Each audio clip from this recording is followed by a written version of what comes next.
Hi everyone, and welcome to Paper Pumpkin Week here on Creative Chelsey. This week I'll be sharing some alternative card ideas you can make with the supplies from the December 2025 Paper Pumpkin Kit called Watercolor In Bloom. The projects this month are beautiful cards with watercolor accents and paper. They are the perfect card to send to a loved one for any occasion this time of year. I love the cool blues and greens on these cards. Over the next couple days, I'll be sharing a total of 8 alternative card ideas you can make from the supplies you need to make one of each of these cards, plus a little extra cardstock. This is my first alternative. This card features a unique design with layered pattern paper and a sentiment tucked neatly off to one side. This greenery pattern keeps the card feeling fresh and versatile, while the twine bow adds a soft finish touch.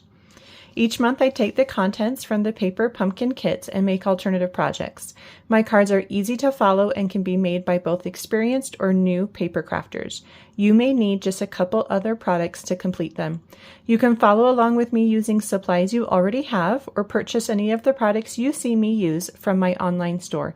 And the link to all products is below in my description or on my blog, creativechelsey.com. If you would like even more Paper Pumpkin inspiration, consider joining my Paper Pumpkin Cut Club here on YouTube. It's just $4.99 a month, and you can get fun perks like loyalty badges, custom emojis, early access to my videos, member shoutouts, and exclusive Paper Pumpkin cutting guide, and my members-only live streams where I'll share more of my creative process. I'd love to have you join the club. If you like this video, please subscribe to my channel so you can get updates when I post a new video. All right, I'm just going to walk you through some of the pieces we need for this card. You will need a card base. I'm using thick basic white cardstock.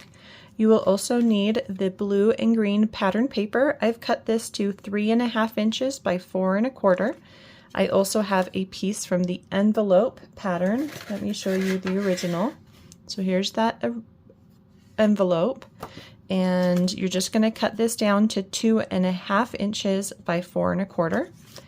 I also have a 1/4 inch strip of green, and this green comes from the bottom of the card base. So I've just cut it right off this bottom here. It is 1/4 inch by 4 1/4. I also need the white oval label, and we'll use some twine as well, but those are the pieces you'll need from the kit. So once we have all those pieces cut and ready to go, this card comes together very quickly. We're just going to take the envelope pattern first, add some adhesive to the back, and put that along the top edge. It should match edge to edge, so there's no border. If you use liquid glue, make sure to smooth it out so you don't get any bumps or wrinkles. Next, you're going to take your darker blue and green card base pattern, and you're going to add this below. And again, edge to edge on that card base.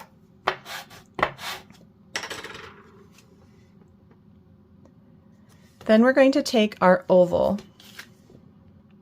We're going to cut it in half at 1.5 inches.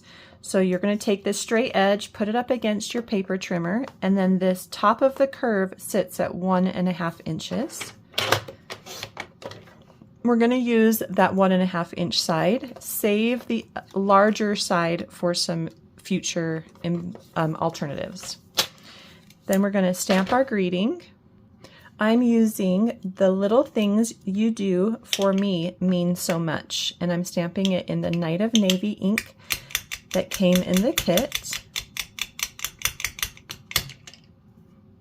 And just right in the center of that half circle or half oval. And then we're going to add this with that straight edge touching the seam between the two patterns. And I didn't pop it up with any dimensionals. It goes right off to the left. maybe a 1/2 inch of space on the left side. Then you take that green strip, also add a little adhesive to it. I'm going to smooth that out so I don't get a big clump right there. And we're going to lay that on top between the two patterns to cover up that seam.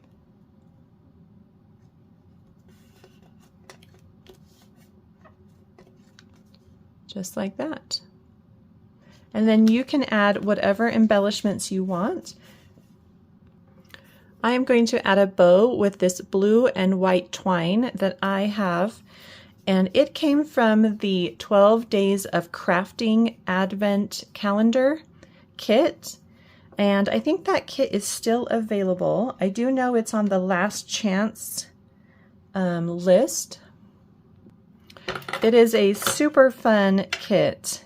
It has 12 surprises of products that you open up each day, and this was one of those surprise products. I'm just going to tie a little bow with 10 inches of this baker's twine. Oh. And then we'll add it with the glue dot near our greeting.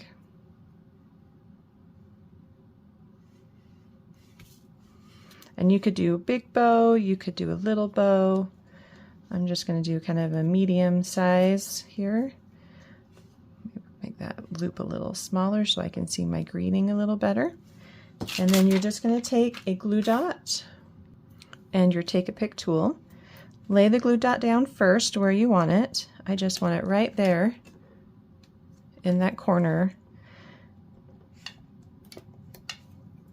And then place your bow over the glue dot, and then I have just a little tip to make sure that it stays in place. Actually, I'm going to rotate it just a little bit so that the bow doesn't cover up.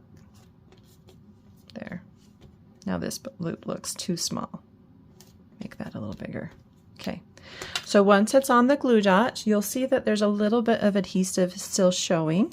You're just going to take your Take-A-Pick tool and you're going to push that adhesive up to the knot. So then you get a little more adhesive on that knot. Okay, and then that just really holds it in place. And your card is all done. I hope you enjoyed watching me create this really quick and simple alternative card made with the December 2025 paper pumpkin kit. If you're interested in getting your own paper pumpkin kit, please do so using the link in the description below to subscribe. If you would like to see written instructions or close-up images on how I created this card, you can visit my blog, creativechelsey.com. Thanks so much for watching. Have a creative day. Bye.